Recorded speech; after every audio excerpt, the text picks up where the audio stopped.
Pedrito, dito lang pala kita makikita? Walang hiya ka? Aha? Sino ho kayo? Anong kailangan niyo sa akin? Buntis ang anak ko. Paano ng pag-aaral niya? Paano siya harap sa mga tao? Panagutan mo ang anak ko! Nag-usap na ho kaming ipapalaglag niyang bata. Kasalanan naman niya yan dahil hindi ho siya nag-iingat. Napakasama ng budhi mo para maisip na pumatay ng inosenteng bata. Dugo at laman mo pa. Dugo pa lang ho yun, hindi pa bata. Etong pera, buti pa kayo na magpalaglag doon. Hindi kami papayag. Bubuhayin mo ang anak niyo at pakakasalan mo ang anak ko. Bakit ko naman ho siya pakakasalan? Hindi nga ako sigurado kung akin yun eh. Paano kung sa ibang lalaki palang pinagbubuntis niyang yun? Ba't tarantadong ito Ang sabi ng anak ko, birhen mo siyang nakuha. Magpakalalaki ka nga. Harapin mo ang obligasyon mo sa anak ko. Nakalimutan niya hubang sabihin na sumama siya sa kaklase niya at nahuli ko silang hubad sa kama? Hindi ko pananagutan yun. Bahala po kayo dyan. Hoy, sandali lang. Pedrito, papatayin kita. Harapin mo ang itak ko. Ha? Hindi ho ako masusugatan yan. Ano nangyari? Mapurol ba itong itak ko? Diyan na ho kayo. Tayo na, Gregorio. Pre, may pinayak ka na naman? Pang-ilan na yun? Kasalanan niya yun, hindi siya nag-iingat eh. Ilang ulit kong tinanong kung safe siya, oo daw. Tapos ngayon, iiyak-iyak na buntis. Saka nahuli ko siya nangangaliwa, kaya duda kong akin yun, no? Ikaw talaga. Sa bagay, may agimat ka, kaya hindi ka takot maitak ng mga tatay nila. Malaking tulong talaga tong anting-anting na bigay ni Lolo. Alam mo, pre, ayoko magpatali kung kani-kanino lang. Nangongolekta lang ako, tsaka ako pipili. Sa gwapo kong to, magpapakasal ako sa kung sino-sinong babae lang. Isa pa, hindi papayag si Mama na walang dugong inchik at mahirap ang mapapangasawa ko. Ang alam ko, hinahanapan niya na ako ng mapapangasawa. Baka ka pipili mo, mapunta ka sa bungi. Yung magiging asawa mo, malay mo, pangit pala. Yan ang hinding-hindi mangyayari. Kahit si Mama, hindi yun papayag na pangit ang maging manugang niya. Pinapaalalahanan lang kita, kahit ganyan ka, kaibigan mo pa rin ako. Ayos lang ako. Mamaya nga pala, pupunta ako sa tindahan sa kabilang barangay para bisitahin sa pwesto si Estefania. Sino na naman babae yan? Pang-ilan na ba yan ngayong taon?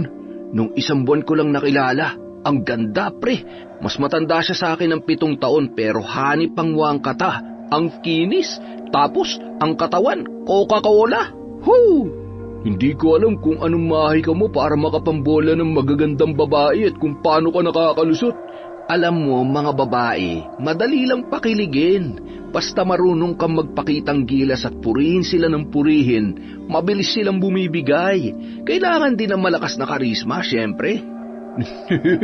Lakas din ang loob mo mangolekta ng babae na parang souvenir kung sa pangit ka bumagsak dahil sa kalokohan mo, iiyak ka, sigurado ako. Chong, sa pogi kong to, hindi ako papayag na sa pangit lang ako babagsak. Pre, baka makarma ka balang araw. Wala yung pinipiling petsa o lugar. Baka mamaya bigla ka nalang patumbahin ng babaeng niloko mo. Karma? Karma ka dyan. Hindi yan totoo. May agimat pa nga ako galing kay Lolo Juanito eh. Kita mo to? Kaya kahit anong saksak at bala ng baril, hindi ako tinatablan. Protektado ako, pre. Bahala ka na nga.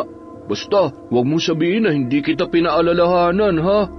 Dumating sina Pedrito at Gregorio sa tindahan ni Estefania. Nakatayo ito sa pwesto habang nag-aayos ng paninda. Estefania, kumusta? Ang ganda mo talaga, artistahin. Naks! Ikaw talaga, Pedrito? Nakuha mo na nga ako, binobola mo pa ako. Bola agad? Totoo naman ang sinabi ko Sa kutis mo pa lang, taob na sila sa'yo. Hay nako, ikaw talaga, tigilan mo nga ako. Gusto mo na namang makaisa Hindi naman kita pinipilit, pero kung papayag ka, mamaya? Hay nako, ang pilyo-pilyo mo talaga. Pupunta ako sa bahay mo mamaya. Magsasara lang ako ng tindahan, Yon! Hihintayin kita, Basta, suotin mo yung pinaka-sexy mong... Alam mo na. Sige. Umuwi na si Pedrito sa sobrang kasabikan na makaisa ulit kay Estefania. Gustong-gusto niya ang magandang hubog at makinis nitong hita at mala porselanang kutis. Samantala, Sa kabilang bayan, nakaluhod si Esperanza sa ilalim ng bilog na buwan, paharap sa siga para umusal ng orasyon at palakasin ang angking kapangyarihan bilang isang manggagaway. Naroon siya sa gitna ng malawak na bakuran sa likod bahay. Nagmula ang kanilang angkan sa sinaunang lahi ng mga mangkukulam, ang mga manggagaway. Ipinapasa sa sumunod na henerasyon ang mga orasyon at dasal sa panggagamot, pagpapalakas ng kapangyarihan at pamiminsala. Panggagamot ang karaniwang ginagawa ng kanilang lahi tulad ng kanyang ina na isang manghihilot at magtatawas, samantalang kilalang albularyo ang kanyang Tito Luis. May ilan silang kamag-anak na tumatanggap naman ng bayad para mangkulam. Walang may alam ng pinagmulan ng lahi nila para na rin sa kanilang kaligtasan at hindi mahusgahan ng ibang tao. Si Esperanza ang itinuturing na isa sa pinakamalakas na manggagaway sa buong salin lahi ng kanilang angkan. May kakayahan siya na magpalit anyo bilang itim na hayop tulad ng aso o baboy. Kaya rin niyang mag-utos sa mga espiritu o sa mga anito para magdala ng kamalasan o pinsala sa kanyang bibiktimahin. May krus ang kanyang dila na kayang maghatid ng sakit o sumpa ang bawat salitang kanyang binibigkas. Marami pa siyang kapangyarihan na hindi niya nagagamit ng basta-basta dahil hindi pa siya bihasa. May mga pagkakataong gumagana ang krus sa kanyang dila nang hindi niya namamalayan, kaya iniingatan niya ang mga binibitiwan niyang salita. Ayaw niyang manakit ng walang dahilan. Gusto niyang gamitin ang kapangyarihan sa panggagamot, pagtulong sa kapwa at pagprotekta sa mga mahal niya sa buhay. Yun ang nakamulatan niya sa kanyang ina na pumanaw na. Ayaw niyang madismaya ang kanyang ina kahit wala na ito sa kanyang piling. Palagi niyang inaalala ang mga pangaral nito sa kanilang magkakapatid. Kumuha siya ng buhay na manok sa kainalay habang umuusal ng ritual. Ginilitan niya ang leeg ng manok saka itinaas yun habang tumutulo ang sariwang dugo sa lupa. Humangin ng malakas, isang tanda na tinanggap ang alay ng dalaga. Ate, tinanong ako ni Lolo kung kailan mo ipapakilala ang napapabalitang boyfriend mo. Usap-usapan na siya ng mga pinsan natin dito sa lugar. Hindi ko pa nobyo si Pedrito. Nanliligaw pa lang siya. Nagawa mo na bang orasyon ngayong gabi? Hindi pa ate, ngayon pa lang. Teka, kukuha lang ako ng mangkok. Bilisan mo, malapit nang tumakip ang makapal na ulap sa buwan. Kailangan ko ring magpahinga na maaga dahil maaga pang pasok ko sa restaurant. Nariyan na ate, huwag mo akong tarantahin, baka kung anong mabigkas ko sa orasyon. Nagmadali si Oscar sa pag-aalay ng buhay na manok para mapalakas ang taglay na kapangyarihan. Sinunod niya ang gabay ng Ate Esperanza niya sa pagbigkas ng mga orasyon. Mariin siyang pumikit sa kataimtim na umusal ng dasal. Malaki ang tiwala ni Oscar sa ate niya, kaya sinusunod niya ang lahat ng sasabihin nito. Samantala, sa bahay naman ni Pedrito, naghihintay siya sa pagdating ni Estefania. Nasasabik na siyang madama ulit ang makinis na mga hita nito at ang mabangong bulaklak. Hindi niya sinasadyang nahawakan ang suot na batong omo. Pamana sa kanya yon ng kanyang lolo Juanito noong kaarawan niya at bilin nitong dasalan ang agimat tuwing kabilugan ng buwan. Sumilip siya sa labas ng bintana saka tumingala. Bilog na bilog ang buwan. Gusto sana niyang dasalan pero hindi niya matandaan ang sinabing orasyon ng kanyang lolo. Hindi rin niya mahanap ang libreta na kasama ng agimat. Hayaan ko na nga yun. Maghahanap na lang ako ng mabibilhan ng libreto na yun. Kung maghahanap pa naman siguro to. Pedrito? Pedrito? Ha? Estefania? Mahal, buti dumating ka na. Kanina pa ako nasasabik sa iyo eh. Hay naku, kasi pinilit-pilit mo akong pumunta dito. Alam mo naman palagi kitang namimiss eh. Pahalik nga. Iba ka talaga. Hindi halata ang edad mo. Batang-bata ka pa rin tingnan. Ay, ano ba? Nakikiliti ako. Hindi lang kiliti ang matitikman mo ngayong gabi, mahal ko. Ha? Pilyo ka, ha? Aray, huwag ka dyan mangurot. Mamumulang magandang kutis ko eh. Kiss mo nga yan, ang sakit eh. Napakahilig mo talaga, Pedrito. Ang likot ng kamay mo. Alam mo bang maraming kayang gawin ng kamay na to? Ha? Ay! Shh! Huwag ka masyado maingay. Baka marinig tayo ng mga kapitbahay. Ikaw kasi. Ayan. Diyan nga. Pedrito, lumabas ka dyan. Hayop ka. Ay, ano ba yung nagwawala sa labas? Tinatawag ka. Ha? Hindi ko alam. Teka, dito ka lang muna sa kwarto ha. Lalabasin ko lang sa gate. Sino ba yan? Bakit gabing-gabi na nang bubulao ka pa? Lumabas ka dyan, talipandas ka! Akong harapin mo kung talagang matapang ka! Oh, kayo pala, Mang Temyong. Ano ho ba yun? Napakawalang hiya mo. Binuntis mo na nga ang anak ko. Inutusan mo pang magpalaglag. Napakasama ng budhi mo. Ang itak kong harapin mo. Mang Temyong! Ha? Hindi ka tinatablan ng itak? Hindi ka nagkaroon ng galos? Hindi ho ako tatablan yan. Kung ako sa inyo, uuwi na lang po ako. Hindi ho kasi ako sigurado kung sa akin nga yung pinalaglag ni Donna. Hindi naman na ho siya dalaga nung makuha ko Napag-usapan niyo na po ba ng anak niyo tungkol dyan? Abat? Bakit ho hanggang abat na lang at hindi kayo makasagot? Totoong sinabi ko, Bago ho kayo sumugod dito, sana tinanong niyo muna ang anak niyo kung nakailang lalaki na siya bago ko. Nabitin tuloy ako sa pambubulahon ninyo. Buti pa po umuwi na kayo bago ko pa kayo ipabarangay dito. Okay? Sige na po. Sino yon, mahal? Si Mang Temyong, galit na galit. Naging girlfriend mo rin ba si Donna? Iba ka, ha? Hoy, hindi Inakit lang ako nun. Sino ba naman ako para tumanggi? Pero wala na akong pakialam sa kanya. Nandito ka na eh. Ang bango-bango mo. Ay, ano ba? Ay! Nagpakalunod sa sarap ang antingerong nagtatangan ng batong omo sa piling ni Estefania. Maloko si Pedrito sa mga babae. Ang tingin niya sa kababaihan ay libangan lamang at pwedeng palitan anumang oras. Hindi pa siya nakakakita ng babaeng seseryosohin.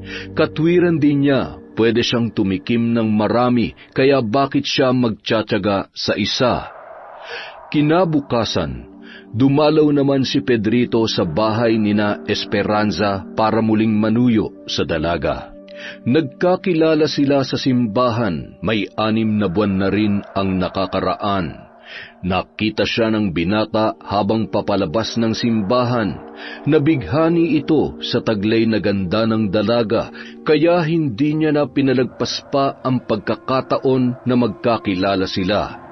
Mula noon, sinuyo na ni Pedrito si Esperanza. Nagdala siya ng isang bugkos ng puting rosas at isinama si Gregorio na may dalang gitara para mangharana. Naniniwala ka ba talaga sa lalaking yan, ate? Oo naman. Mukha naman siyang seryoso sa akin. Nakita mo nga hinaharana ako. Ang tagal na rin niyang nanunuyo sa akin. Ate naman, harana lang yan eh. Kahit mga lasinggero sa tindahan ni Aling Berta nagkakantahan, lalo na kapag lasing. Tingnan mo, tonong lasing din yan si Pedrito. Grabe ka naman manlait sa boses ni Pedrito. Totoo naman ang sakit kaya sa tenga.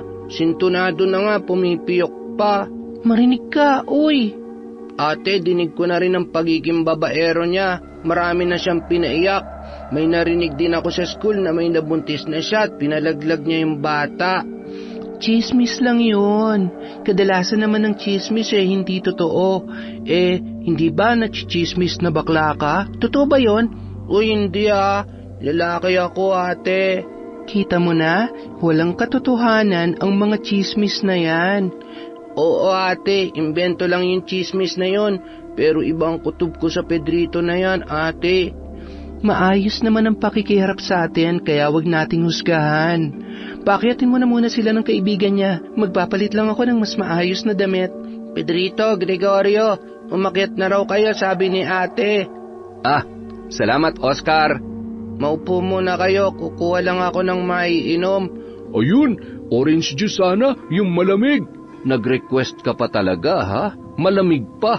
Nakakauhaw kaya mag-gitara. Ito na ang juice nyo. Magandang gabi sa inyo. Magandang gabi rin, Esperanza. Salamat sa pag-aarana, pero gabing-gabi na. Mas mabuti yatang ipahingin nyo na lang kesa umakyat ng ligaw sa akin. Gagawin kong lahat para sa iyo, Esperanza. Kahit languin ko pa yung patungo sa kabilang isla, sabihin mo lang. Bolero, sira ka talaga. Pero biro, ang pakay ko talaga para alamin kung papasaba ako sa'yo o hindi. May ilang buwan na rin akong nanunuyo sa'yo. Aba, mukhang seryoso yan ah. Ang mabuti pa, lalabas na lang muna kami ni Oka para makapag-usap kayo. Ano, sa totoo lang, hindi ka naman mahirap mahalin. Kung ganun tayo na?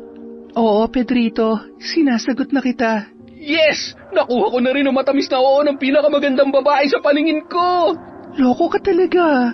Ipangako mo lang na hindi mo ako lolokohin dahil masama ako magalit. Oo naman, pangako yun. Wala sa lahi namin ang manloloko. Naging masaya ang kwentuhan ni na Esperanza at Pedrito. Naging mas malambing ang binata sa kasintahan, parating nakaakbay at nakahawak sa kamay.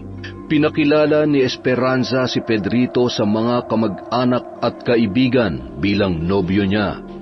May ilang tumututol dahil sa mga chismis tungkol sa pagiging babaero nito. Pero mas lamang ang pagmamahal at tiwala ni Esperanza sa nobyo kaya ipinagtatanggol niya ito sa kanila. Lumipas ang mga linggo at buwan ng pagkakamabutihan ng magkasintahan. Inaya ni Pedrito ang nobya sa bahay nang magbakasyon ang mga magulang nito sa Cebu. Tayo lang ang narito. Wala ang parents ko. Nag-off din si Aya Miding at si Manong Pepe. Solo natin ang bahay. Nakakailang, baka kung anong isipin ng mga tao na ginagawa natin dito. Ano naman, magkasintahan naman tayo, di ba? Kahit na, ayokong skandalo.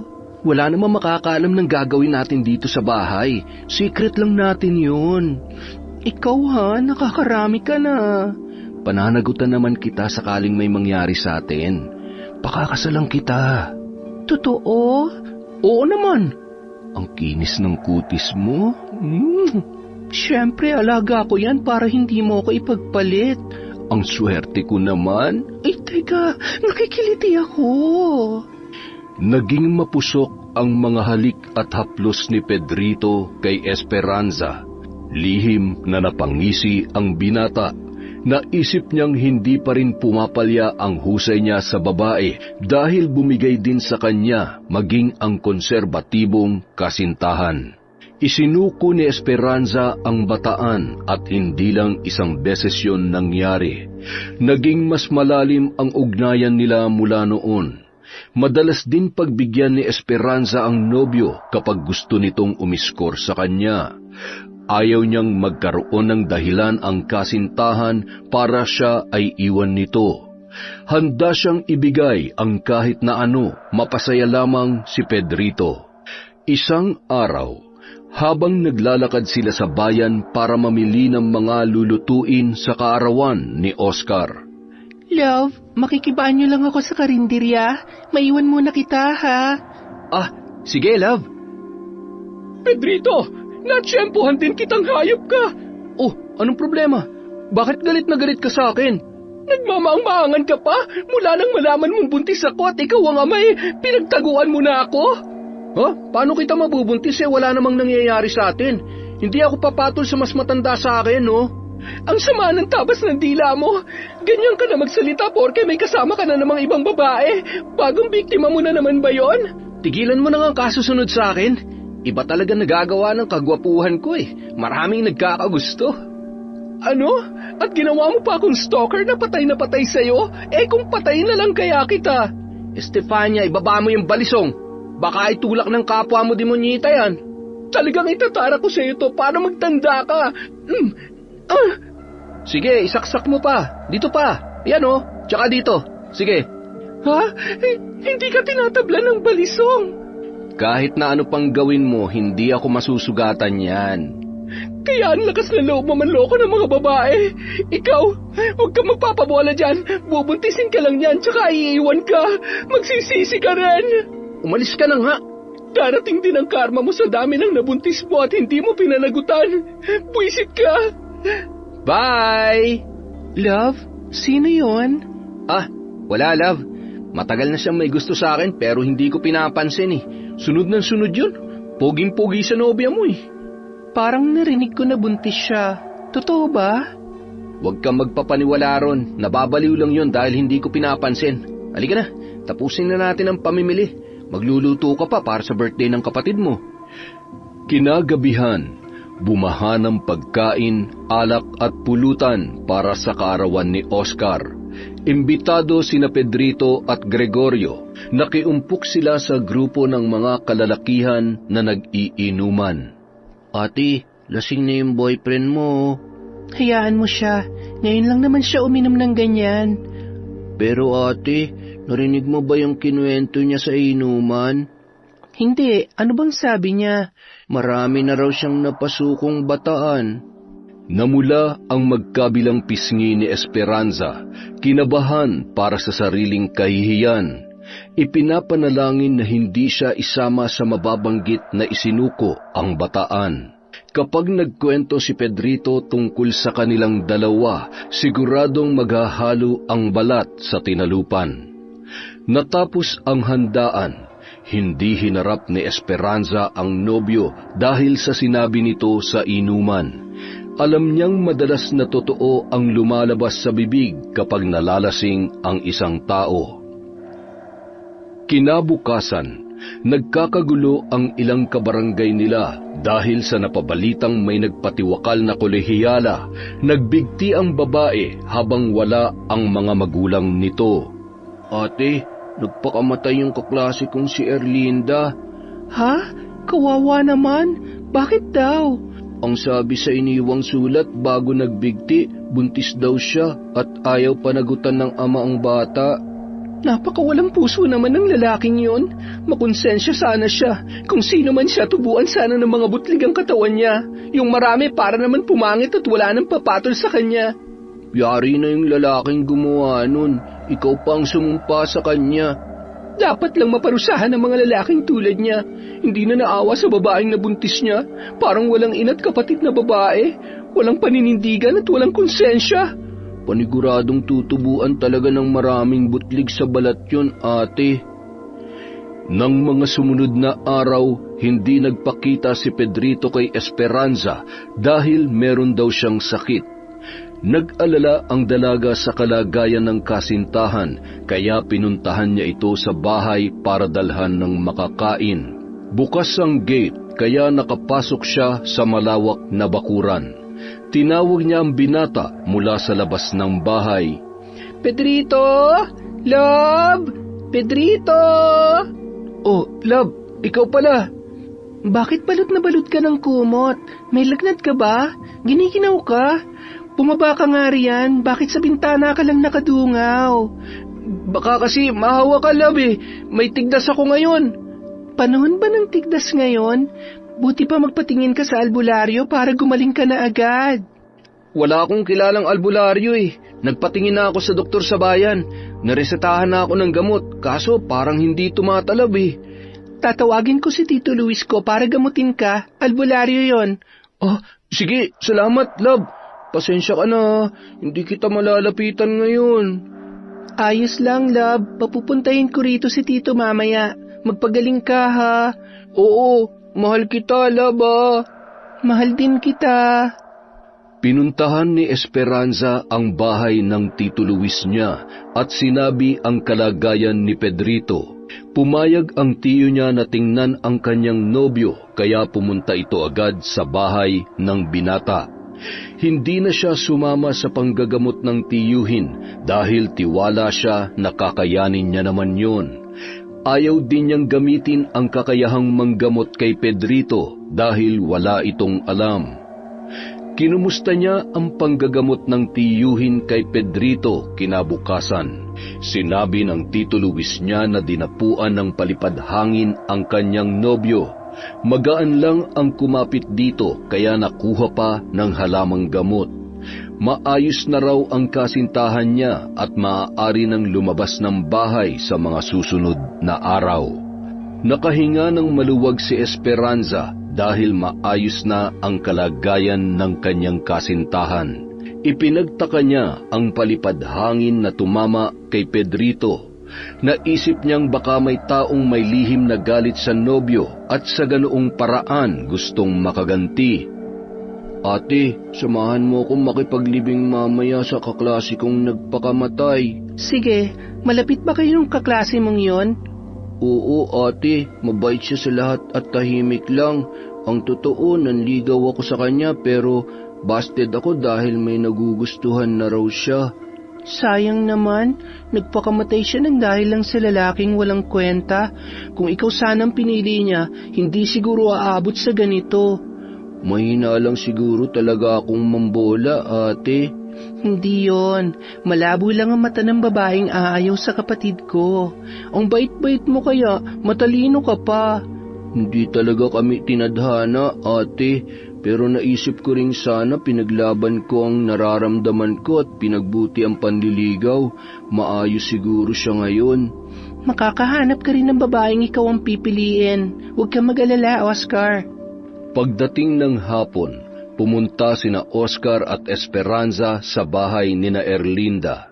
Nag-abot sila ng puting sobre sa naulila ng dalaga bilang abuloy. Maraming tao ang naroon para makiramay. Ang isa sa ikinabigla niya ay nang makita si Pedrito at si Gregorio doon. Love, anong ginagawa niyo rito? Makikipaglibing. Suki namin sa store si Erlinda eh. Kayo? Kaklase ni Oscar tung yumao sa university. Nagpasama lang siya sa akin. Ah, ang liit ng mundo, no? Sabay-sabay na tayong umuwi mamaya, ha? Sige, love.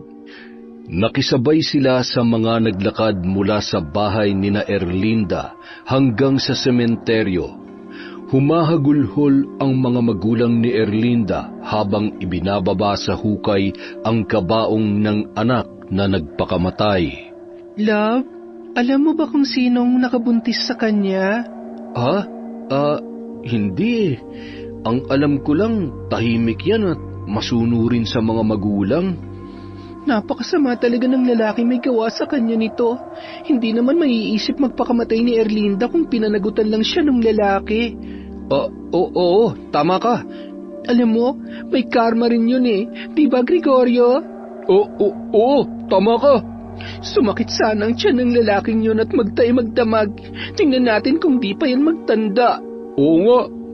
Siniko ni Pedrito ang kaibigan na sumang-ayon pa kay Esperanza. Pinandilatan niya ito ng mga mata na ikinatawa naman ni Gregorio. Iniinis niya ang kanyang tropa. Nakauwi na sila gamit ang sasakyan ng mga magulang ni Pedrito. Love, hindi na kami bababa ng kotse ha. Medyo masama ang pakiramdam ko eh. Sige, ingat kayo sa pag-uwi ha. Bye, love. Oh, bakit butil-butil ang pawis mo, pre? Sumasakit ang tiyan ko, pre. Grabe, ang baho naman. Magsabi ka naman kung magpapasabog ka. Sarado pa tong bintana ng kotse mo. Woo! Sobrang sakit talaga ng tiyan ko, pre. Kanina ko pa to pinipigilan eh. Pero hindi ko na kaya ngayon. Lalabas na. Uy, wag dito sa kotse mo. Gusto ko pa mabuhay. Dali-daling inihinto ni Pedrito ang sasakyan sa gilid ng kalsada kung saan may makapal na talahib. Doon siya naglabas ng sama ng loob. Pre, buti may tissue ka sa kotse mo. Ito, pamunas. Baho. Woo! Salamat, pre. Pakiramdam ko may natira pa pero kaya ko na tong pigilan hanggang sa bahay. Bilisan na natin para hindi ka naabutan sa daan. Ako na magmamaneho. Halos paliparin ni Gregorio ang kotse para makauwi sila kaagad. Pagkarating pa lang sa tapat ng bahay ni na Pedrito, nagmamadali itong bumaba saka tumakbo papasok sa loob ng bahay. Teka, ano ba nakain mo? Hindi ko nga rin alam eh. Maayos naman ako kanina. Hindi rin naman ako kumain dun. Baka minumulto ka na ni Erlinda, pre. Huwag ka nga manakot. Lalo tuloy sumasakit ang tiyan ko. Pero hindi ba?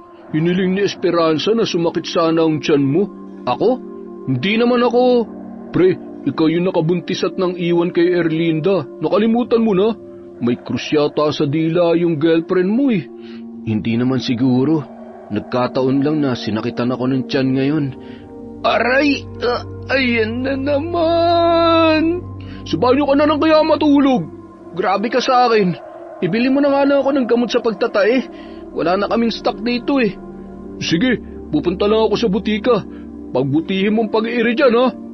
Inabot na ng ilang oras pero hindi pa rin nawawala ang pananakit ng tiyan at pagtatae ni Pedrito. Doon na rin muna nagpaumaga si Gregorio para alalayan ang kanyang kaibigan. Dalhin na kaya kita sa ospital. Mukhang mapupuno mo na yung Poso Negro niyo eh, oh. Kapag hindi ko na kinaya hanggang mag-umaga, sige, pumunta na tayo sa ospital. Baka naman nausog ka o kaya na matanda. Pero hindi ako naniniwala sa mga ganyan. Kwentong kutsero lang yan. Pampalipas nila ng oras sa biyahe. Paano mo may papaliwanag yung biglang pagtatay mo na parang wala ng bukas? Namumutla ka na nga eh. May nakain lang talaga akong hindi maganda at hindi ko maalala kung ano yun. Gagaling din to. Iinumin ko pa tong mga nabili mong gamot sa pagtatay. Binili ko na lahat ng brand na meron sila para makapili ka. Pero hindi para laklakin mo lahat yan, ha? Ang sakit na ng ano ko eh. Wala na akong lakas para umiri. Ang hapdi-hapdi na rin. Bahala ko. Nang magliliwanag na, napagdesisyonan nilang dalhin na siya sa ospital. Pero biglang tumigil ang pananakit ng tiyan niya at nawala na rin ang kanyang pagtatae. Kita mo na, gumana nung ininom ko lahat ng binili mong gamot. Okay ka pa ba? Hindi ka ba nahihilo o kung ano? Baka sa overdose ka mamatay, hindi sa pagtatae. Ayos na pakiramdam ko. Nanghihina lang ako at medyo nahihilo. Abay, manghihina ka talaga dyan. Gawin mo ba namang literal na trono yung si Mang Casillas eh. Magkahawig na nga kayo eh. Salamat sa pag-alalay sa akin, magdamag pre ha. Sabihin mo lang kung pati ikaw nai-inlove na sa akin. Pagbibigyan kita. Kadiri ka, baho mo. Ayoko sa mahilig magpasabog sa talahiban. Magpahinga ka na. Aalis muna ako para bumili ng makakain mo. Sigurado ako gutom na gutom ka na. Salamat pre ha. Love you. Nakarating sa bayan si Gregorio para bumili ng pagkain nila ni Pedrito. Nang makasalubong niya si Esperanza. Gregorio, anong ginagawa mo rito? Nasaan si Pedrito? Nasa bahay, nagpapagaling pa. Magdamag sumama ang pakiramdam niya. Napatakbo nga ako sa butika para bilhin lahat ng gamot sa pagtatay. Buti tumalab. Ayun, ayos na siya. Ano bang pinagkakain niya? Mabuti naman gumana yung gamot na nabili mo. Muntik ko pa nga siyang isugod sa ospital eh. Buti na lang, okay na siya ngayon. Pakisabi magpagaling siya ha. Pasensya na kamo dahil hindi ako makakapasyal ngayon. Anniversary nila mama. Ako nag-aasikaso ng mga lulutuin. Sige, sasabihin ko. Mauna na ako. Bibili pa ako ng pagkain niya. Mag-ingat ka, Esperanza ha. Pauwi na si Esperanza nang makita niya ang babae sa tapat ng isang maliit na bahay ng isang matandang babae na kilala sa lugar nila na isang aborsyonista. Napailing siya dahil may bata na namang hindi maipapanganak sa mundo. Nakilala niya yung babae, siya yung nakita niyang kausap ni Pedrito at naghahabol sa kanya. Buntis nga siya? Sino naman kaya ang ama? Nakakapanginig naman ng laman ng mga lalaking takot sa responsibilidad. Huwag sana makatulog ang lalaking yun. Mga 1 linggo para mangitim ng husto ang palibot ng mga mata niya. Gusto sanang pigilan ni Esperanza ang babae sa plano nitong pagpapalaglag pero wala siyang karapatang gawin yun. Mukha namang desidido ang babae sa kanyang gagawin dahil dire-diretso lang ito ng pasok sa nasabing bahay. Napailing na lang siya bago lumakad patungong sakayan ng jeep. Mas kailangan niyang unahin ang paghahanda sa anibersaryo ng kasal ng kanyang mga magulang. Kinagabihan, panay ang ikot ni Pedrito sa kanyang kama. Hindi siya mapakali at ayaw dalawin ng antok. Nakailang tayo at lakad siya sa sala para mapagod at antukin pero wala yung epekto. Magdamag siyang hindi dinalaw ng antok kaya kinabukasan ay magang-maga ang kanyang mga mata. Oh, pre, bakit ang lalim ng mga mata mo? Namboso ka ba? Sira ka talaga. Hindi ako nakatulog magdamag. Hindi ko alam kung bakit. Panay ang hikab ko pero hindi naman ako makatulog. Baka namamatanda ka o kaya may nag-iisip sa'yo. Yung mga babae mo, baka naalala ka. Marami-rami yun kaya di ka talaga makakatulog pag nagsabay-sabay sila. Nang aasar ka ba? Sama mo na nga lang akong bumili ng sleeping pills. Alam mo, napapansin ko, madalas ka nagkakasakit nitong mga nakaraang araw. Hindi ko na nga rin maintindihan eh. Tara na. Sumakay sa kotse sina Pedrito at Gregorio papunta sa butika sa bayan para bumili ng gamot na pampatulog. Nasa butika na sila nang makita nila si Donna at si Mang Temyong. Nangayayat ang dalaga dahil sa ginawa nitong pagpapalaglag. Hindi ka pa rin namamatay na hayop ka? Ako na naman ang pinag-iinitan nyo. Tay, hayaan nyo na ho yan. May karma din siya. Tara na ho. O yan, isinumpa ka na naman yata. Lalo kang hindi makakatulog niyan, pre. Tumahimik ka nga dyan. Hindi totoo ang sumpa at karma. Pabili ho ng isang boteng sleeping pills. Ayaw mo makinig kaya bahala ka. Punta tayo kay na Esperanza pagkatapos. Namimiss ko na yung girlfriend ko. Himala, mukha yatang may bala ka na magseryoso sa isang babae. Hindi pa ako sawa sa kanya. Wala rin akong makitang mas maganda kaysa sa kanya. Naku pre, sinasabi ko sa iyo, huwag mong lolokohin yung si Esperanza. Hindi ba't may lahing manggagamot ang angkan nila? May albularyong ang tiyuhin yun eh. Ang alam ko, may kakayahan din mangkulam ang mga albularyo. Baka kulamin ka ng angkan niya, sige ka. Hindi yan totoo. Hindi rin naman ako naniniwalang napagaling ako ng tiyuhin niya. Sa gamot na nireseta sa akin ng doktor sa bayan, yun, dun ako gumaling. Hindi ako naniniwala sa mga albularyo. Sinakyan ko lang si Esperanza para hindi magtampo sa akin. Sabi mo eh, bilisan mo na dyan para makauwi na tayo. Sa inyo pala muna ako ng 1 linggo. Nag-away na naman yung mga magulang ko dahil nakapanlustay na naman sila pareho ng pera sa kasino. Sige, tara, umuwi na tayo. Sa bahay ni na Esperanza, dumating ang Tito Luis niya. Nagmamadali itong pumasok sa loob. Hermano! Hermano! Oh, nasaan ang itay mo? Lumabas lang po sandali. Ano pong problema? Naalala mong kapatid naming Tita Lupe mo? Nagbalik na siya rito sa San Jose. Po? Hindi ba't siya po ang nag-aalay ng kaluluwa ng mga biktima niya para lumakas ang taglay niyang kapangyarihan? Hindi pabor ang lolo't lola mo noon sa ganung paraan ng pagpapalakas nating mga manggagaway. Kaya nga siya pinalayas noon. Kahit ako rin naman, Tito, pero siguro may dahilan siya para gawin yon. Niloko kasi siya dati ng kasintahan niya at iniwan. Pinagpalit siya sa ibang babae, kaya pinarurusahan niya ang mga lalaking manloloko at inaalay ang mga kaluluwa nila tuwing kabilugan ng buwan para lumakas. Kaya naman ho pala, may pangit na nakaraan si Tita Lupe. Kahit ganon, kapatid pa rin namin siya. Tao po, magandang araw ho.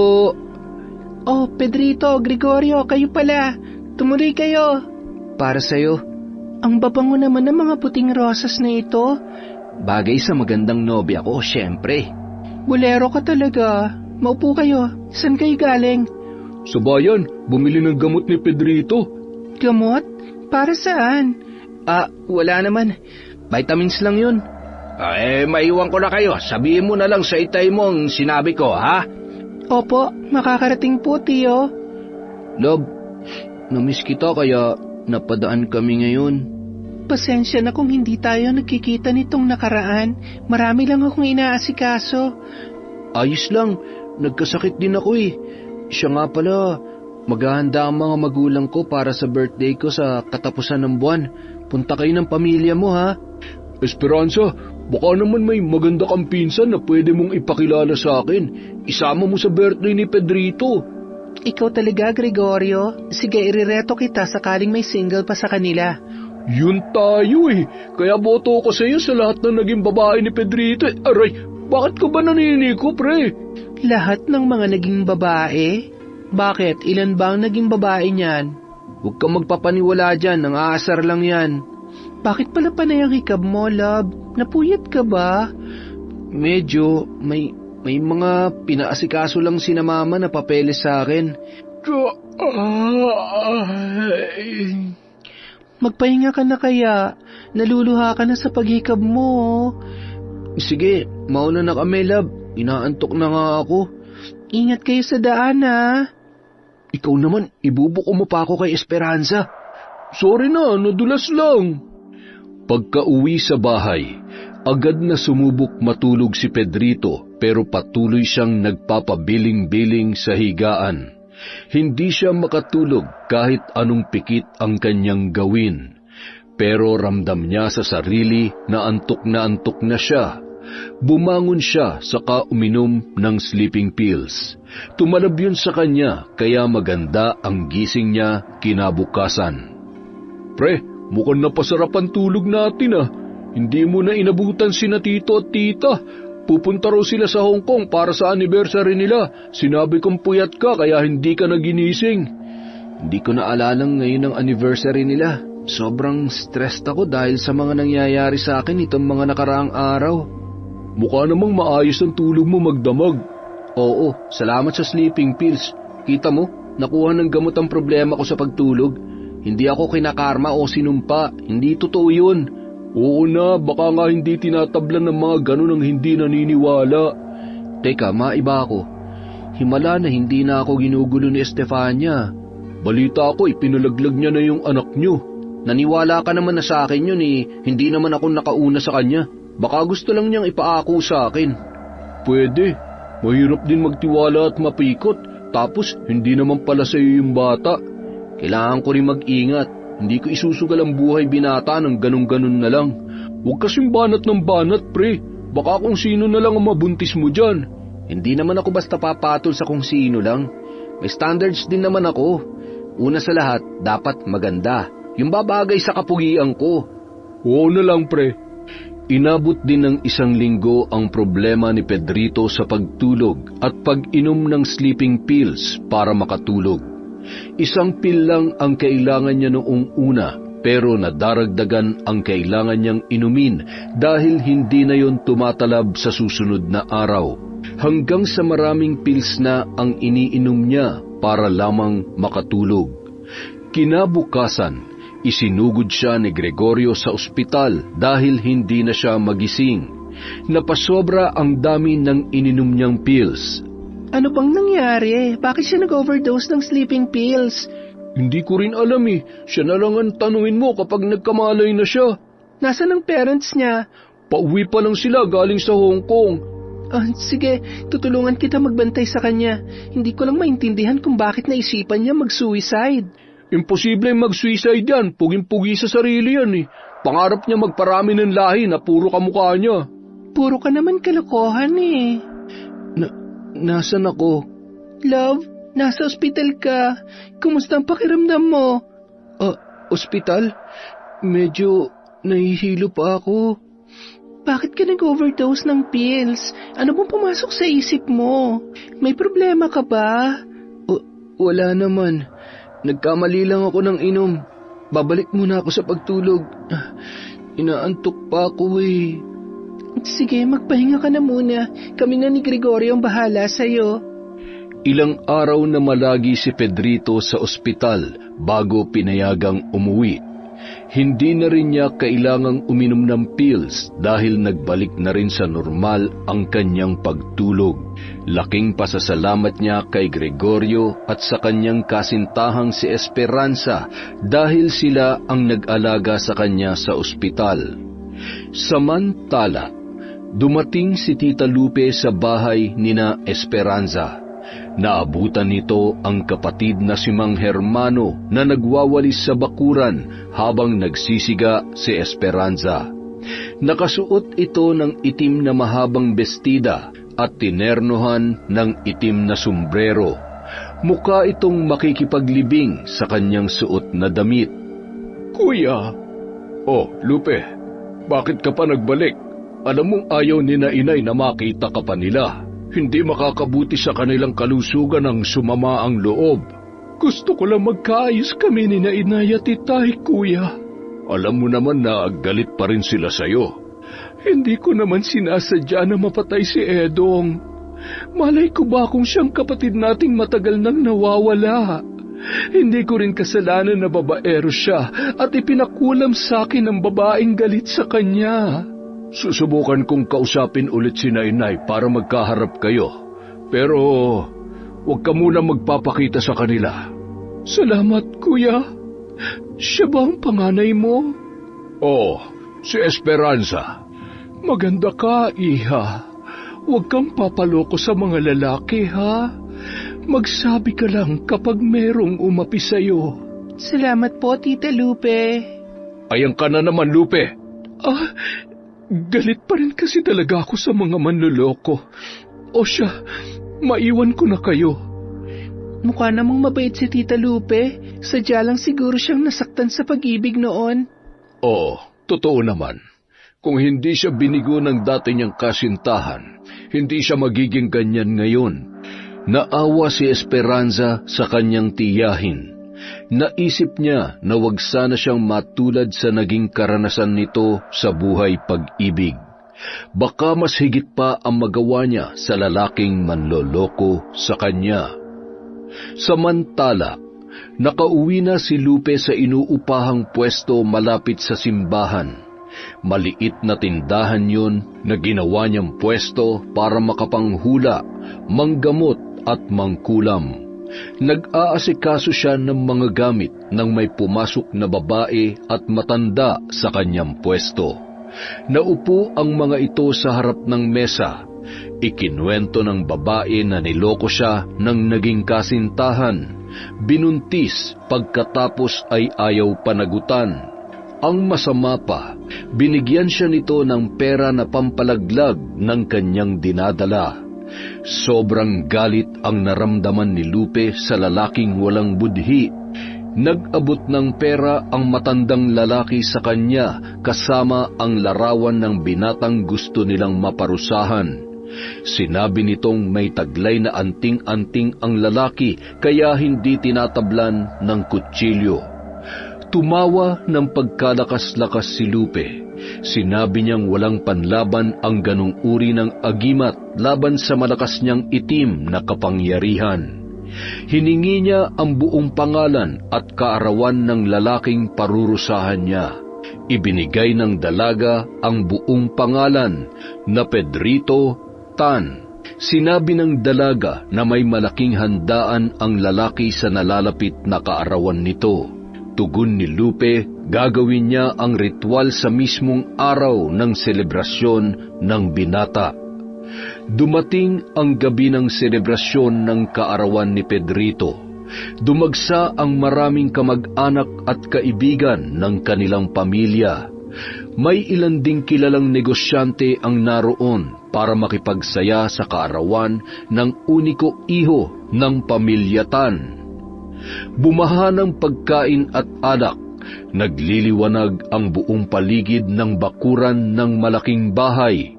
Maraming mesa ang naroon para sa mga bisita at may mahabang mesa para sa buffet. Dumating sina Esperanza at Oscar sa handaan na yun. Hindi sumama ang kanilang ama dahil naiilang daw itong makihalubilo sa mayayaman. Huminto sa labas ng bakuran ang magkapatid, saka pinagmasdan ang maliwanag na looban ni na Pedrito. Ang garbo ng birthday ni Kuya Pedrito, ang daming handa. Bigati naman kasi ang mga imbitado. Nakita mo pati sina Mayor at Governor nandito rin. Sila yun, di ba? Nakakahiyang pakainin sila ng pangkaraniwang ulam lang. Mayaman talaga ang angkan nila. Ibang level ang mga bisita. Hindi natin to nakita sa ibang handaan na pinuntahan natin. Kahit sa sarili kong birthday nung nakaraan, puro taga-lugar lang natin ang dumalo. Pati mga tambay sa tindahan nandoon din. Hindi ko nga lubos maisip na magugustuhan ako ni Pedrito na isang serbidora lang sa restaurant. Hanggang ngayon parang paniginip pa rin sa akin ang lahat. Matanong nga kita, ate, nakapunta ka na dito, hindi ba? Pinakilala ka na ba niya sa magulang niya bilang girlfriend niya? Hindi pa. Hindi ko pa nga sila nakaharap ni minsan. Wala sila sa tuwing pumupunta ako rito. Tingin mo ba ipapakilala ka niya ngayon sa mga magulang niya? Hindi ko alam. Sana. Love, kanina pa kayo? Pumasok na kayo sa loob. Sige, ikaw. May hinihintay pa akong parating na bisita. Susunod ako mamaya. Kumain na kayo ron. Mauna na kami sa loob. Halika na, Oscar. Nilingon ni Esperanza ang kanyang nobyo. Umaasa siyang ipakikilala siya nito sa mga magulang bilang kasintahan. Gusto rin niyang maramdaman na ipinagmamalaki siya ni Pedrito sa ibang tao at ipagsigawang girlfriend siya nito. Nakamasid lang si Esperanza sa mga bisita na halatang nagmula sa mayayamang angkan. Bahagya siyang nanliit sa suot na simpleng puting bestida na kahit na malinis, mukha pa ring mumurahin. Maya-maya, gumitna ang mga magulang ni Pedrito.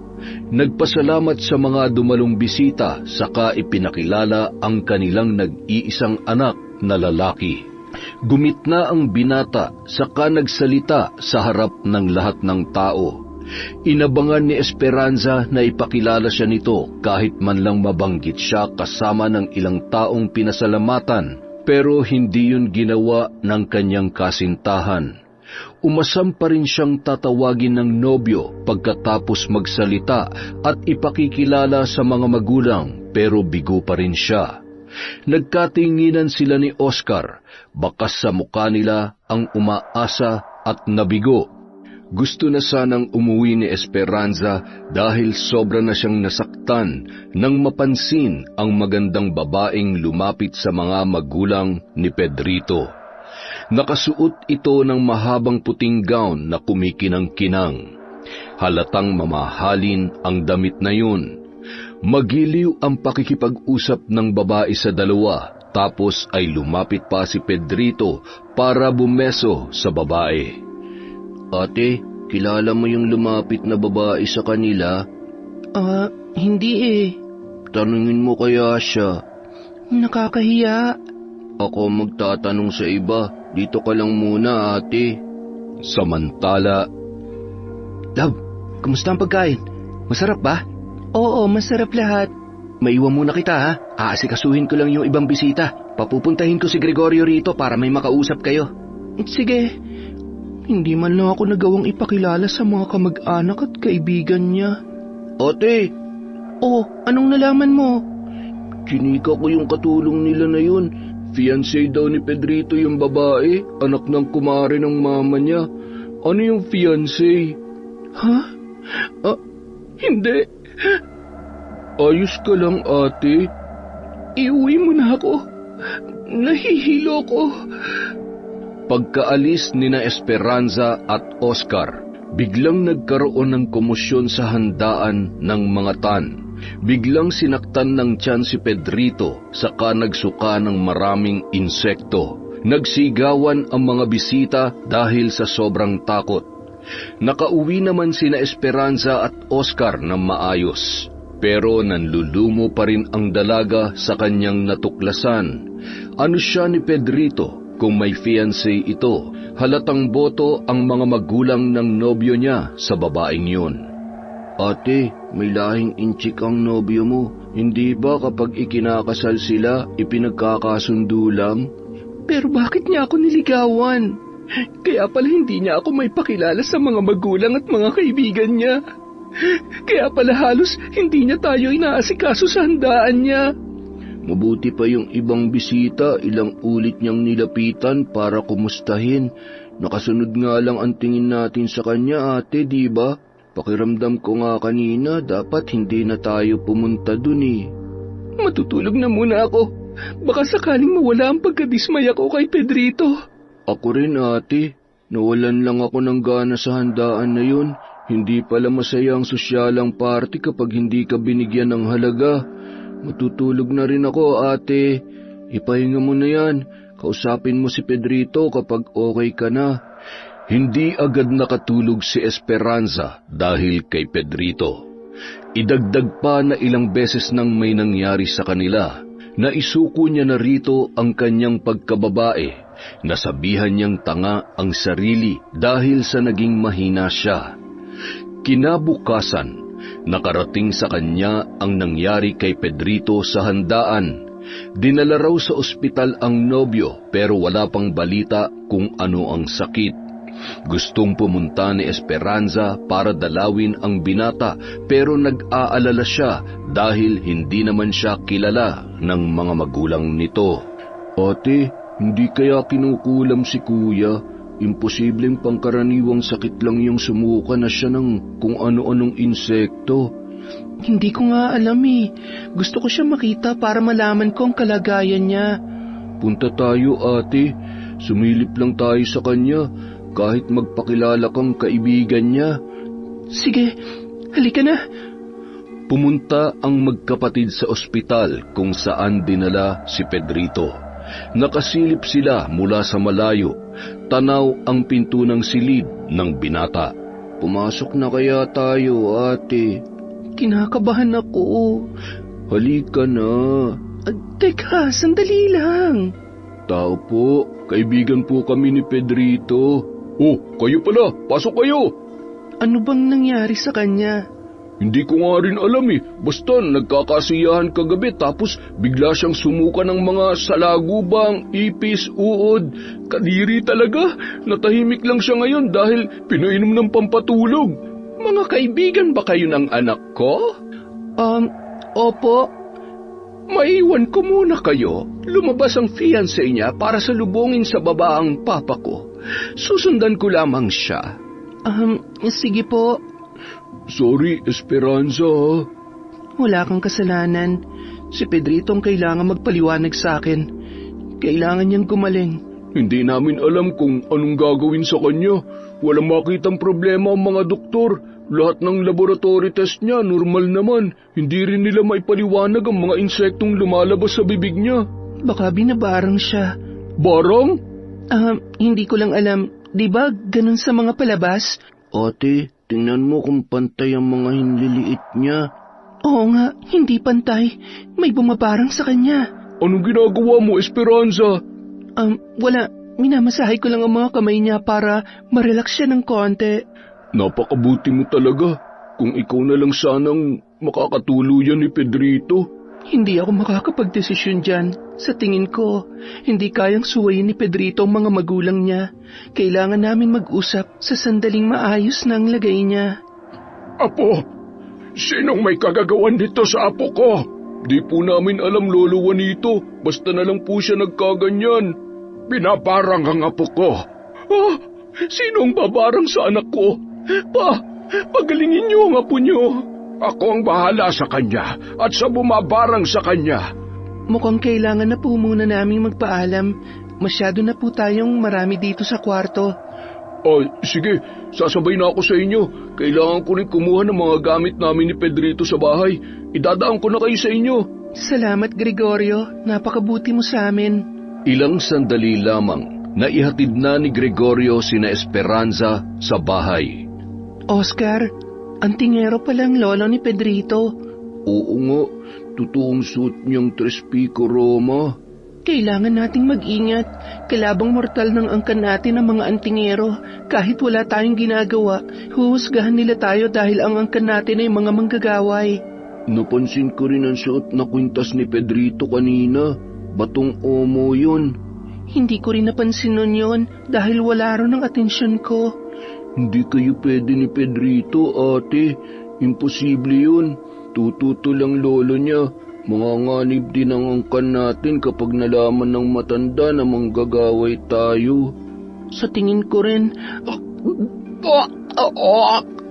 Ate, ayos ka lang? Ang sama ng tiyan ko. Nangangasim ako. Napaangat ng ulo si Esperanza dahil sa hinala. 2 buwan na siyang hindi dinaratnan. Napatitig siya sa kapatid habang kumakabog ang kanyang dibdib. Kinabukasan, nagpasama si Esperanza kay Oscar sa klinika. Ayaw niyang may makakita sa kanila kaya sa ibang lugar sila magpapatingin. Hindi mapakali si Esperanza habang naghihintay na tawagin ang kanyang pangalan. Saglit pa ay tinawag na siya para mangolekta ng ihi sa bote. Abot-abot ang dasal niya na sana ay hindi siya buntis. Malaking kahihiyan na nagdadalang tao siya na siya ay dalaga. Matagal-tagal din ang hinintay nila para malaman ang resulta ng test sa kanya. Bandang hapon, nalaman niyang 2 buwan na siyang buntis. Para siyang namatanda sa pagkakaupo habang ipinapaliwanag ng doktor ang mga dapat at hindi niya dapat kainin. Binigyan din siya ng vitamins para sa kanyang ipinagbubuntis. Anong gagawin ko? Kailangan malaman ni Pedrito yan. Siya ang ama ng bata at may pananagutan siya sa'yo. Paano kung ayaw niya sa bata? Paano kung hindi niya ako panagutan? Kahit man lang magsustento siya para sa anak niyo, dapat magpakalalaki siya. Paano ko rin sasabihin kina Itay at sa mga kamag-anak natin ang kalagayan ko? Malalagay tayo sa malaking kahihiyan. Tatawagin akong disgrasyada kung bakit kasi bumigay ako agad sa kanya. Ang laki ko talagang tanga. Ate, wala na tayong magagawa dahil nariyan na yan. Dugo at laman mo yan, kaya kailangan mong tanggapin. Huwag mong isipin ang sasabihin ng ibang tao. Narito kaming pamilya mo, pagtutulungan nating palakihin ang anak mo kahit hindi ka papanagutan ni Pedrito. Salamat, Oscar, ha? Noon pa man ikaw na talaga ang kasangga ko sa lahat ng bagay. Pamilya tayo, kaya magdadamayan tayo, ate. Sasabihin ko kay Pedrito ang kalagayan ko oras na gumaling na siya. Kailangan namin mag-usap ng masinsinan. Samantala, ginagamot ni Lolo Juanito ang barang na tumama kay Pedrito. Bumulong ng orasyon ng matanda, nakipagpatigasan ng lakas sa mambabarang na dumali sa kanyang apo. Umihip ang malakas na hangin sa loob ng silid, habang patuloy sa pagbulong ang matandang antingero. Bumuka ang bibig ni Pedrito, lumabas ang tinig ng isang babae. Kukunin ko ang kaluluwa ng lalaking ito na mapaglaro sa mga babae. Hindi mo ba kukuha kahit buhok ng apo ko? Ako ang harapin mo, demonyo ka! Hetong lakas ng orasyon at medalyon laban sa kampon ng kadiliman na katulad mo!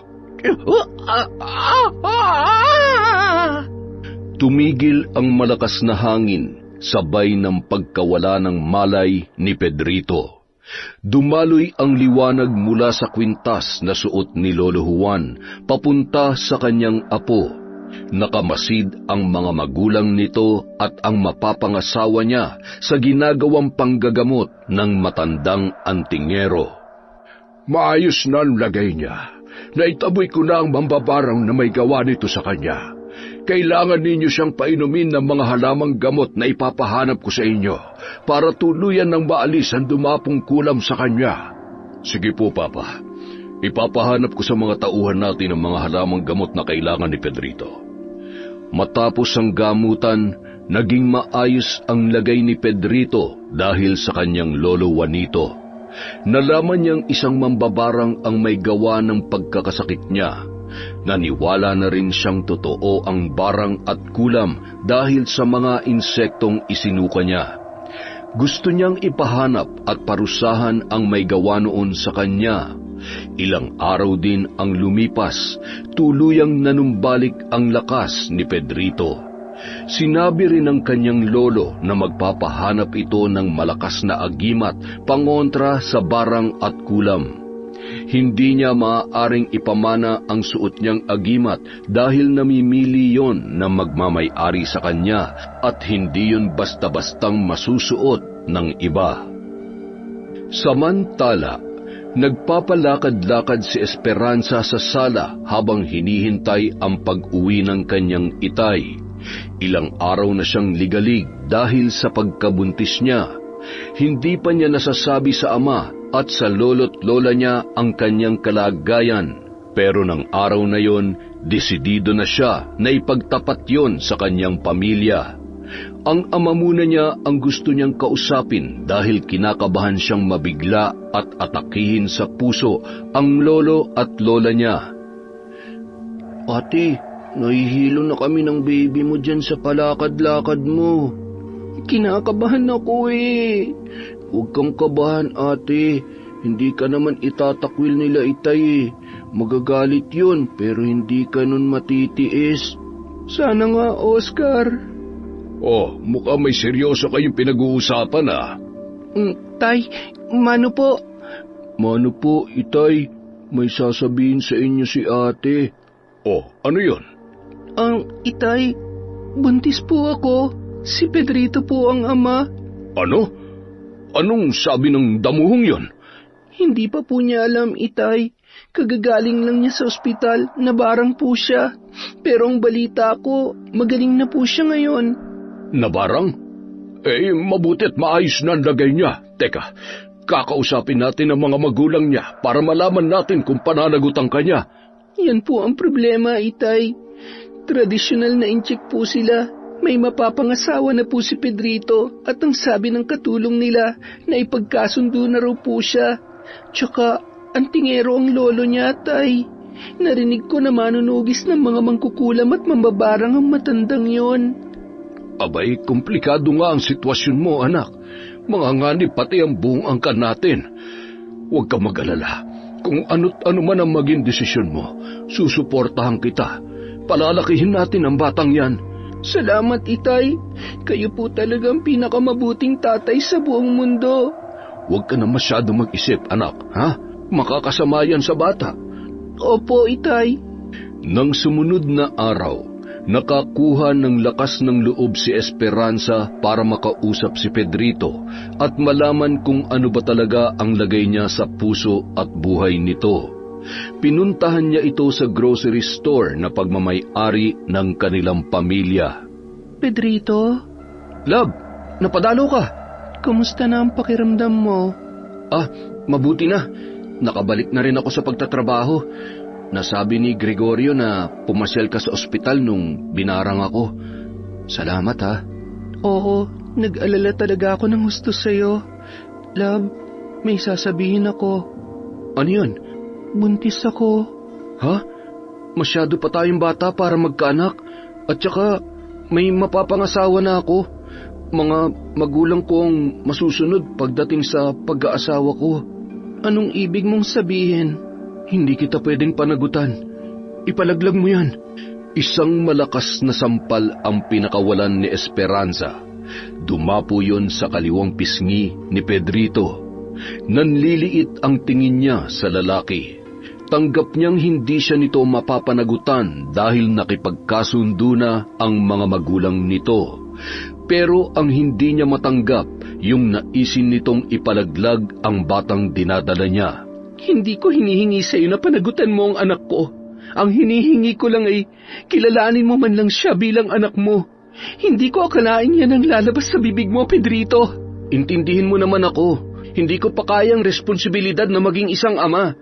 Ang lakas ng loob mong kumalaw ng babae pero hindi mo pala kaya magpakalalaki? Nagkamali ako ng pagkakakilala sa iyo. Tapusin na natin ang relasyon natin. Palalakihin ko ang anak ko kahit wala ka.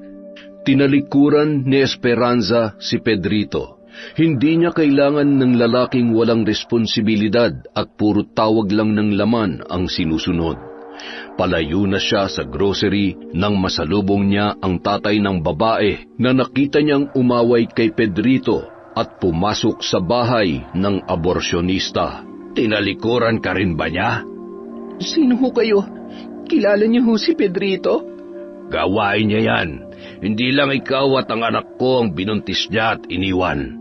Ano hong ibig niyong sabihin? Yung anak kong si Donna, binuntis niya at inutusang ipalaglag ang dinadala, kaya sumugod ako sa bahay na yon, pero walang nangyari.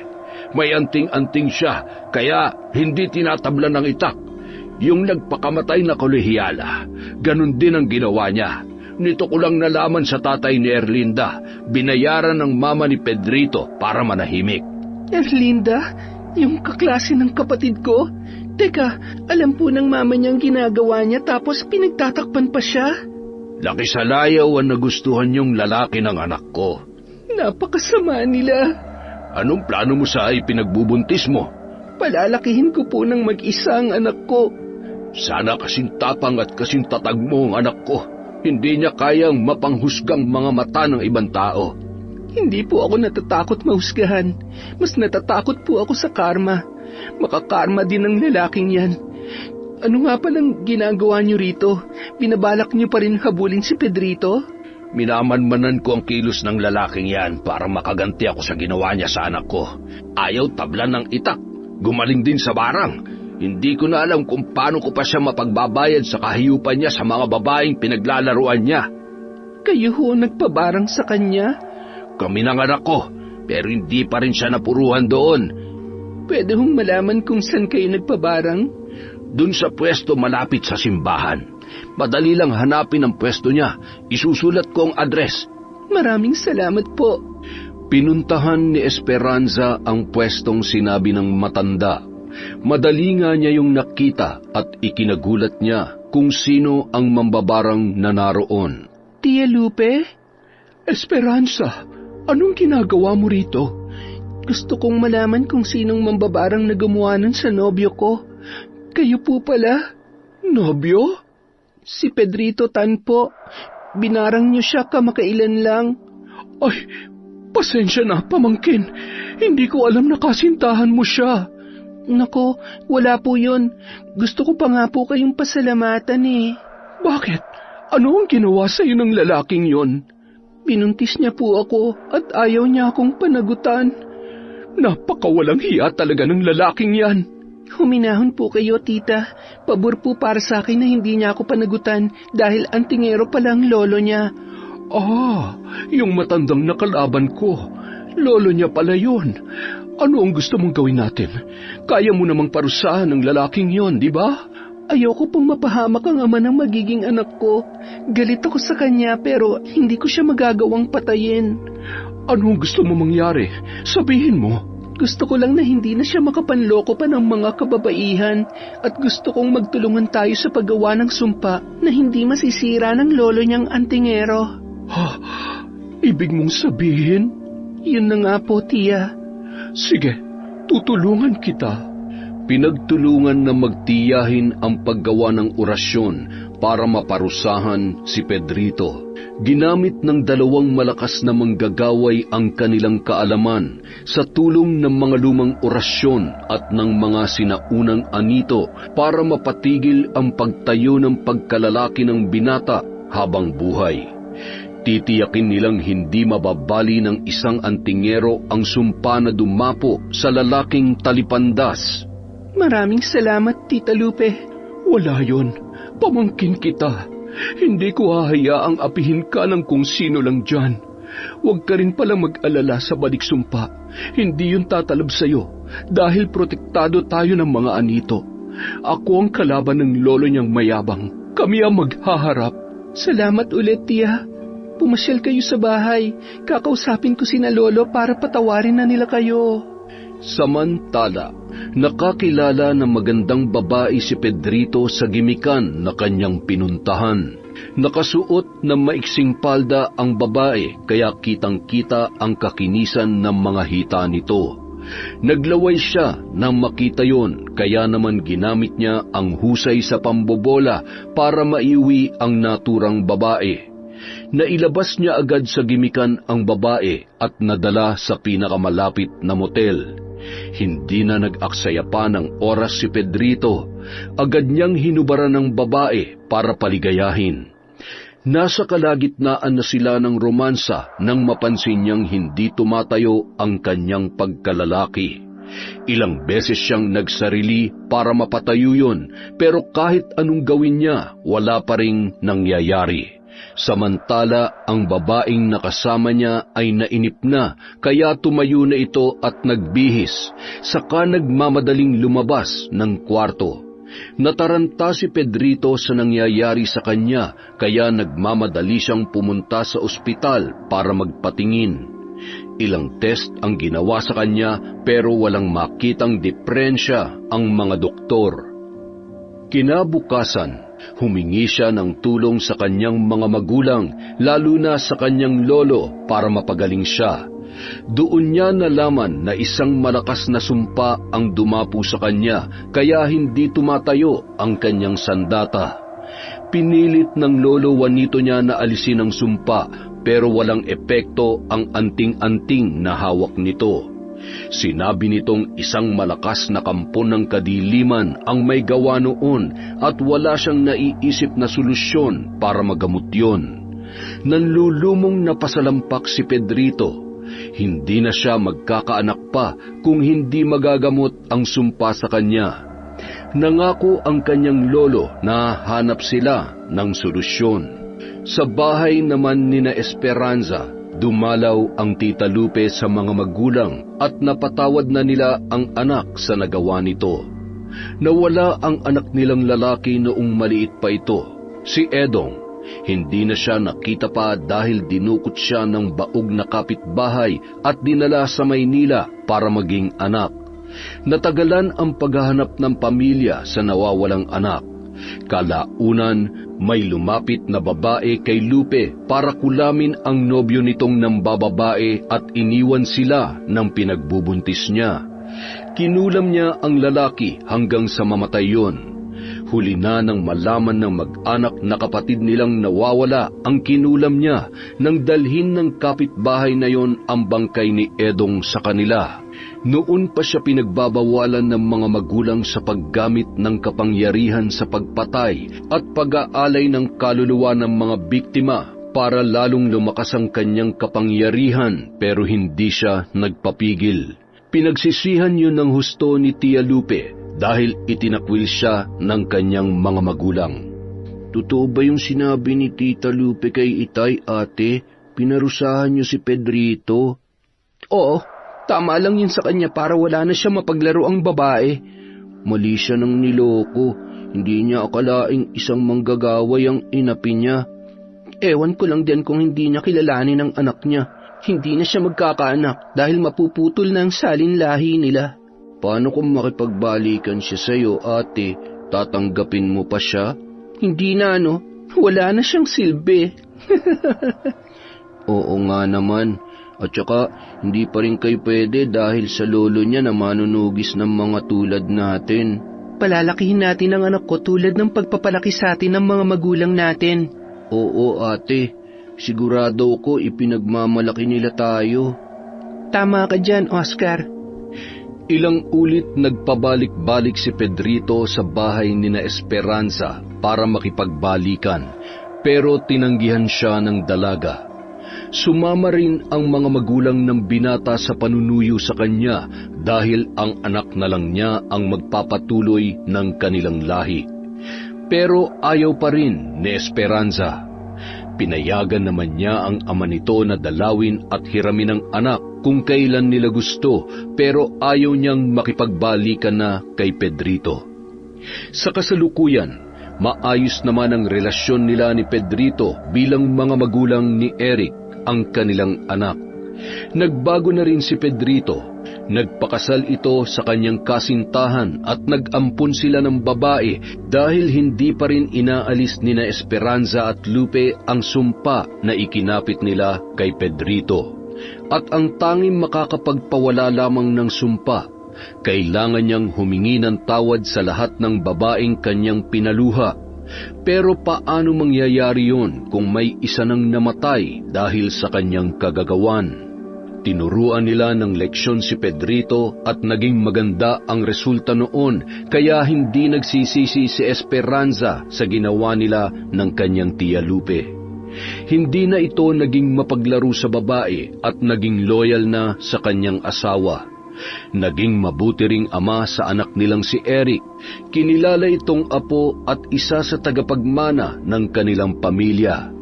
Hindi man sila nagkatuluyan ng ama nito, hindi naman sila nagkukulang sa pagpapakita ng pagmamahal sa bata. Si Esperanza naman, nakahanap na ng mabuting asawa at nagkaroon sila ng 2 anak. Sa buhay natin, kailangan nating maging responsable sa lahat ng ating ginagawa para hindi tayo maging dahilan ng ikapapahamak ng iba. Minsan, may mga desisyon na makakaapekto sa iba at kailangan natin yung ikonsidera. Hindi sa lahat ng oras ay puro pansariling interes at kaligayahan lamang ang dapat nating inuuna.